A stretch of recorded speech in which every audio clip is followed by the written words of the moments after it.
In the mid-1930s, when the Nazis were at the height of power in Germany, a pivotal figure behind Nazi propaganda, Joseph Goebbels, found himself embroiled in a love scandal that shook the circles of the Third Reich's political elite. From a young age, he had already shown a deep interest in literature and philosophy, despite having a small build and a deformed foot from birth that made him a frequent target of ridicule. However, this physical weakness motivated Goebbels to seek strength in the intellectual and political realms. Joseph Goebbels, the Minister of Propaganda known for his sharp rhetoric and aggressive propaganda campaigns, fell in love with a Czechoslovakian actress named Lida Baarova, who at the time was one of Germany's biggest stars.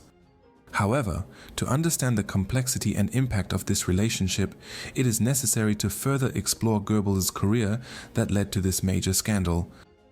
Joseph Goebbels began his career with a PhD in history and literature from Heidelberg University and began working as a journalist. Goebbels first became interested in Adolf Hitler and Nazism in 1924. Goebbels was attracted to the Nazi Party mainly because of Hitler's charisma when he made a speech in court on charges of the beer hall putsch coup on November 8th to 9th, 1923.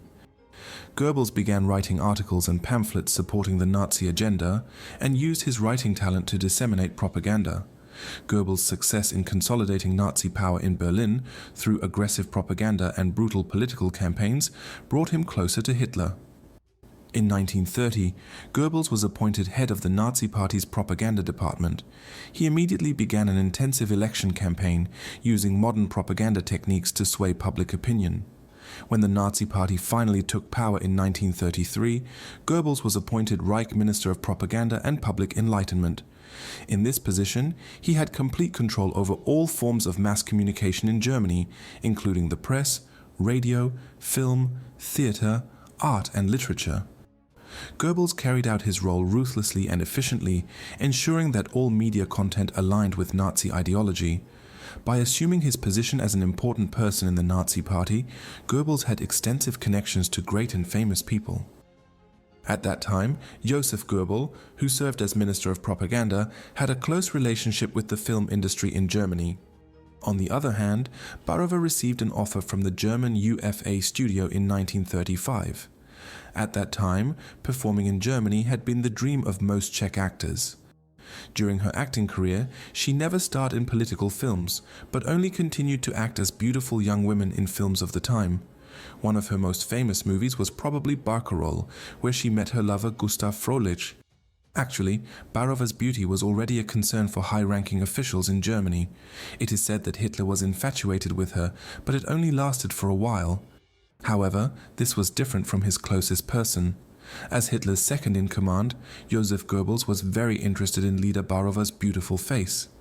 The meeting between the two took place when Goebbels visited Fröhlich's house in 1936. As time went on, their closeness grew more intense, and Goebbels' unrelenting persuasion, they eventually engaged in a secret and protracted love affair for 2 years. They often spent time together at Goebbels' private pavilion in Schwanenwerder. Not infrequently, Goebbels would also make short visits to Baarova's house late at night. However, before heading to the residence of his dark lover, Goebbels would first stop by Olga Tschechowa's residence as part of his strategy to cover his tracks. After a brief stop at Olga's house, he would then continue his journey to Baarova's residence. In this way, Goebbels kept his relationship with Baarova hidden from the public eye, while Olga Tschechowa could provide a convincing alibi if anyone suspected his movements. Despite being engaged, Baarova continued her relationship with Goebbels without Fröhlich knowing. And most importantly, this illicit relationship was hidden from the public, as Goebbels was seen as the ideal German patriarch, and his image should not be tarnished. Goebbels and Baarova managed to maintain their secret relationship until 1938, when rumors of the Nazi propagandist's infidelity spread. Fröhlich discovered her lover was cheating on her when she caught Baarova and Goebbels in the back of a car parked on the road leading to the villa in Schwanenwerder one day. Conflict between them was inevitable, and according to some sources, a furious Fröhlich even slapped Goebbels, decisively ending his relationship with Baarova. As a result of this incident, Goebbels' relationship with Fröhlich took a drastic turn for the worse, creating a clear tension between them. Goebbels' feelings of hostility towards Fröhlich continued, and this may have contributed to the Nazi authorities' decision to send Fröhlich to the front as part of conscription during World War II. Rumors of Goebbels' affair eventually reached his wife Magda, who without delay arranged a meeting directly with Baarova to discuss the matter. This meeting was a very emotional moment for Magda, as she made it clear that she already knew everything about the affair between her husband and Baarova. However, Magda opened her heart and even stated that she was willing to continue to fulfill her role as a housewife, while accepting Baarova as her husband's illicit lover. However, Magda put forward one firm condition, namely that Baarova should not have children from her relationship with Goebbels. But shortly after the meeting, Magda changed her mind. Actually, when Goebbels and Baarova began to appear in public, Magda Goebbels also began an affair with Goebbels' Secretary of State, Karl Hanke. Finally, in August 1938, she asked Hitler to intercede to save her marriage. Actually, when Magda came to Hitler in August 1938, he was surprised to hear that the couple wanted a divorce and planned to move to Switzerland. The Führer viewed Goebbels' marriage to Magda as an idealized representation of Aryan family purity. For Hitler, this situation could lead to a major scandal, and to reconcile the couple, he invited them to Obersalzberg. There, Hitler received them separately. During the meeting, Goebbels had expressed his desire to divorce from his wife in order to marry Baarova, but he explained that they should put the interest of the state before their own. In the Great Hall of Berghof, Hitler asked them both to promise to remain faithful to each other, and finally the separation was successfully prevented. In addition to asking them to come back together, Hitler also forbade Goebbels to meet with Baarova. As Hitler's right-hand man, Goebbels knew the Führer's orders were orders that could not be violated, so he promised to fulfill his leader's wishes. In the midst of an increasingly complicated situation, Baarova was suddenly summoned to a police station, where she was informed that on direct orders from Hitler, Goebbels was forbidden to see her again. Furthermore, Baarova was told that she was banned from appearing in movies, plays, or engaging in all social events in Germany, effectively shutting down all her employment opportunities in the entertainment industry. In the face of the ban and fears for her safety, Baarova felt compelled to flee to Prague to escape the increasingly stressful situation. Her affair with Goebbels almost ruined Goebbels' career and reputation, with rumors of the scandal spreading widely among the public, as well as political opponents using it to attack the reputation of the Nazi Party. To ease the negative impact of this scandal, the Nazi propaganda machine was immediately activated. Newspapers began publishing photographs depicting the Goebbels family in a happy and harmonious atmosphere, attempting to cover the traces of the chaos that was actually happening behind the scenes.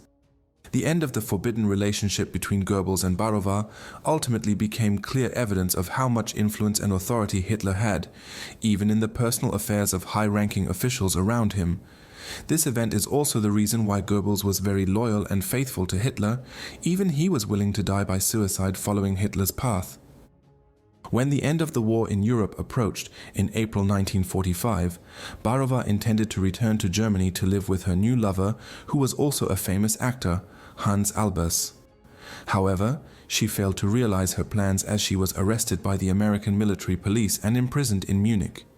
Baarova was then extradited to the Czech Republic, where she was sentenced to life for collaboration with the Nazis. However, she escaped the death penalty as she was able to prove that she had worked in Germany before the war broke out.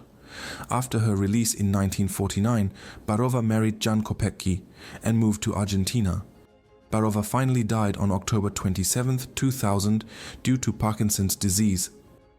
The scandalous affair between Joseph Goebbels and young actress Lida Baarova is not just a story of illicit romance, but also a mirror of the complexities of political and moral intrigue within the highest circles of Nazi Germany. The scandal was rarely widely discussed, as the Nazi regime tried to cover it up and erase all traces that could damage their image. For Lida Baarova, the scandal marked the sudden collapse of her promising career. After being forced to leave Germany, she found herself isolated in the war-torn world of European cinema. Although Baarova later returned to a career in Italy and Spain, the shadow of this scandal has always haunted her life. After the war, she also faced accusations of collaboration with the Nazis. Until the end of her life, Baarova continued to remember Goebbels with a mixture of love and hatred, describing their relationship as one of the most intense and tragic chapters of her life.